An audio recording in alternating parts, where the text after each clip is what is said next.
ભાવનગર ચિત્રા નૂતન શ્રી સ્વામિનારાયણ મહિલા મંદિર મૂર્તિ પ્રતિષ્ઠા મહોત્સવ સાથે બ્લડ ડોનેશન કેમ્પ ટીમ્બી હોસ્પિટલ માટે સાંખ્યયોગી બહેનો હરિભક્તો બ્લડ ડોનેટ કરી રહ્યા છે। ભાવનગર ચિત્રા ખાતે નવનિર્માણ પામેલા નૂતન મહિલા સ્વામિનારાયણ મંદિરની મૂર્તિ પ્રતિષ્ઠા મહોત્સવ સાથે સેવા કાર્ય એટલે કે નિઃશુલ્ક ચાલતી ટીમ્બી હોસ્પિટલ માટે બ્લડ ડોનેશન કેમ્પનું પણ આયોજન કરવામાં આવ્યું છે, જેમાં સેંકડો હરિભક્તો તેમજ સાંખ્યયોગી બહેનો પણ રક્તદાન કરી સેવા કાર્ય કરે છે, બીજાની ચિંતા કરે છે।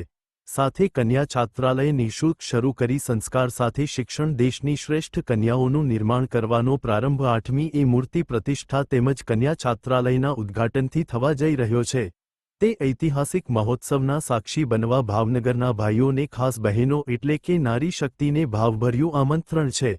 મહોત્સવ ચાલુ થઈ ચૂક્યો છે। 4થી 12 સુધી સત્સંગી જીવન પારાયણ સાંજે 3જી 6 તેમજ ઘર સભા રાત્રે 8:30 થી 11 સુધી ચાલશે। રિપોર્ટર જય